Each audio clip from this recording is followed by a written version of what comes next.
पर मैंने अभी कुछ दिनों पहले आप पर आरोप लगे थे कि पर मैंने बहुत सारे गानों पर कॉपीराइट दे दिया, स्ट्राइक दे दी। यार ये कॉपीराइट एक्ट क्या है? मैं पहले आरोपों का स्पष्टीकरण दे देता हूँ आपको, है ना। तो आरोप लगते हैं कोर्ट और थानों में, सोशल मीडिया पे कोई आरोप नहीं लगते धनराज जी। और कॉपीराइट की बात है तो मैं आपको एक छोटी सी कहानी सुनाता हूँ, उसमें आपको बहुत सारी चीज़ क्लियर हो जाएगी। वैसे बताओ। एक मूर्तिकार होता है, वो मूर्ति बनाता है, ठीक है। ठीक है, भगवान की अच्छी सी मूर्ति बनाता है। फिर आप आए, आपको मूर्ति पसंद आई, वो आपके भगवान की मूर्ति है। आप उसको आके बोलोगे कि ये तो मेरे भगवान की मूर्ति है, ये तो मेरी है, तो क्या आप उसको बिना पैसे दिए खरीद लोगे क्या? नहीं नहीं, बिल्कुल नहीं। आपने उसको तराशा है, बनाया है, मैंने उस पर मेहनत की है। आप उसके डायरेक्ट मालिक थोड़ी बन जाओगे कि भगवान की मूर्ति बना दी तो उसकी मेहनत है ना उसमें। बिल्कुल मेहनत तो लगती है किसी भी चीज़ में। हाँ, तो ठीक उसी प्रकार से जैसे हम कोई गाना बनाते हैं तो हम भले भगवान के लिए बना रहे हो या फिर हाँ किसी भी चीज़ के लिए बना रहे हो, तो हमारी भी तो मेहनत लगती है, हमारा भी तो टाइम बर्बाद होता है, पूरा पैसा लगता है चीज़ों पे।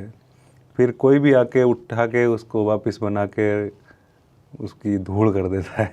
तो ये अपनी जो आप बोल रहे थे कि राजस्थानी इंडस्ट्री मेन स्ट्रीम में क्यों, उसकी सबसे बड़ी वजह यह है कि कोई भी एक गाना हिट हुआ, किसी का भी ओरिजिनल गाना हिट हुआ, उसके पीछे आपको फिर 500 गाने मिल जाएंगे वैसे ही उसकी कॉपी बना के। तो फिर लोग कॉपी में कमा लेंगे, कोई 40,000 कमा लेगा, कोई 50,000 कमा लेगा, और वो उसी में संतुष्ट हो जाएंगे। वो ओरिजिनल काम क्यों करेंगे, वो मेहनत क्यों करेंगे फिर किसी भी कंटेंट पे?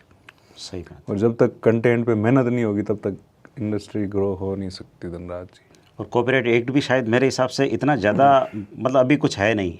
तो कॉपीराइट एक्ट क्या है मतलब? कॉपीराइट एक्ट तो पूरा अधिकार देता है वो तो, और अपडेट आती रहती है उसमें तो नए सिस्टम। थोड़ा सा बताइए। देखो, कॉपीराइट एक्ट बना था 1957 में, ठीक है। तो उसमें यह है कि कोई भी रचनाकार अपनी जो रचना होती है उसको कोई भी कब, कैसे, कहाँ, कितना उपयोग करेगा, वो रचनाकार का अधिकार है। उस पर कोई किसी को उपयोग में लेने देगा या नहीं देगा, या मतलब उस पर जो भी कमर्शियल रेवेन्यू बन रहा है या किसी को बेचना है, वो जो जिसने चीज़ को बनाया, क्रिएट किया है, उसी का ही अधिकार होता है। और फिर बोलते हैं कि कॉपीराइट के कागज़ लाओ, ये लाओ, तो उसमें एक्ट में सीधा सीधा लिखा हुआ है कि जो ही आपने जैसे आप राइटर हो, आपने गाना लिखा तो आप लिखते जा रहे हो और वो उसी टाइम से आपका हक हो जाता है उस पर, उसी टाइम आपके राइट्स हो जाते हैं। आपको किसी कागज़ की ज़रूरत नहीं है और किसी भी और दूसरी चीज़ की ज़रूरत नहीं है। अब जैसे पुराने राइटर तो क्या करते थे, अभी तो चलो अपन मेल कर देते हैं, खुद को ही मेल कर दो, या फिर पुराने लोग आपसे जो पुराने, आप तो फिर भी इनमें आ गए, डिजिटल एरा में आ गए थे, वो क्या करते थे, खुद को ही पोस्ट कर दिया करते थे। लिख के खुद को ही वो पोस्ट कर दिया करते थे, ताकि वो एक लीगल हालांकि उसकी भी ज़रूरत नहीं होती है आपको, उसकी भी ज़रूरत नहीं होती है। हाँ, कोर्ट में तो जैसे प्रूव करने के लिए वो कुछ ना कुछ तो चाहिए कि ये मैंने लिखा है। हाँ, लेकिन जो आपने लिखा है ना, तो उस पर पूरा अधिकार उसी टाइम आपको कानून देता है अधिकार की ये चीज़ आपकी है और इस पर आपका ही हक है। और आपकी परमिशन के बिना कोई इस्तेमाल नहीं कर सकता। हाँ, परमिशन के बिना ना तो कोई गाना कहीं पे डाल सकता है, डिस्ट्रीब्यूट कर सकता है, ना कोई पोस्ट कर सकता है, ना उससे रेवेन्यू जनरेट कर सकता है, कुछ भी नहीं कर सकता विदाउट जो आपकी परमिशन। हाँ, क्रिएटर होता है उसकी परमिशन के बिना कुछ भी नहीं कर सकता। मतलब कहीं पर भी नहीं है परमिशन। हाँ, किसी भी चीज़ की परमिशन नहीं है। फेयर यूज़ में आती है चीज़ें। फेयर यूज़ में जैसे गाने, न्यूज़, उसके बारे में न्यूज़ चल सकती है, गाने के बारे में क्रिटिसाइज कर सकते हो आप उसको, या जैसे क्लासरूम है, स्कूल, पढ़ाई वगैरह में, एजुकेशन में, वहाँ पर कोई दिक्कत नहीं, वो फेयर यूज़ में आते हैं। और जैसे कई बार कॉपीराइट से बचने के लिए बोलते हैं कि मैंने तो 10 सेकंड से कम का डाला तो कॉपीराइट आएगा नहीं, तो वो चीज़ भी नहीं होती है ना, उसमें कोई सेकंड से नहीं होता, कॉपीराइट तो आ ही जाता है। हाँ, वो आ ही जाता, वो तो देते नहीं, वो अलग बात है, ठीक है, वो फेयर यूज़ में। रील्स और इंस्टाग्राम वगैरह पर आप रील्स पे भी नहीं पोस्ट कर सकते, आप कहीं पे भी पोस्ट कर ही नहीं सकते विदाउट परमिशन।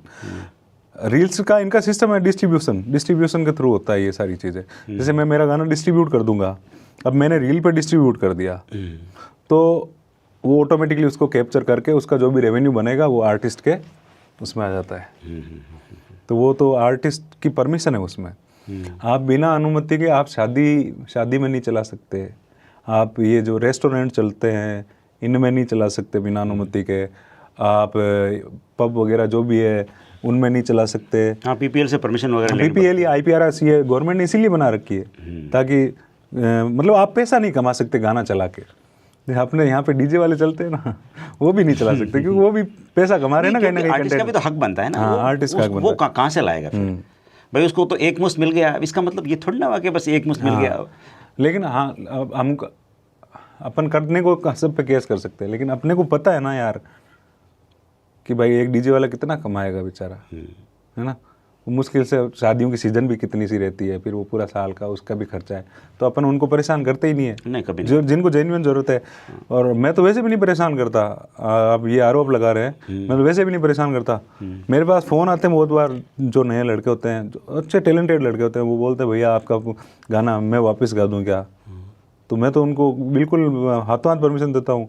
और देनी भी मैं तो इवन उनका म्यूजिक ट्रैक निकाल के उनको भेज देता हूँ कि आप इस पे गा लो आराम से। अरे वाह, वो मेरे लिए तो अच्छी बात है ना कि लोग मेरा गाना गा रहे हैं, मेरे लिए अच्छी बात है। बिल्कुल बिल्कुल बिल्कुल। उसी प्यार से तो आप जान मांगोगे तो जान दे देंगे वो वाली चीज़ है। लेकिन ज़बरदस्ती नहीं है। जबरदस्ती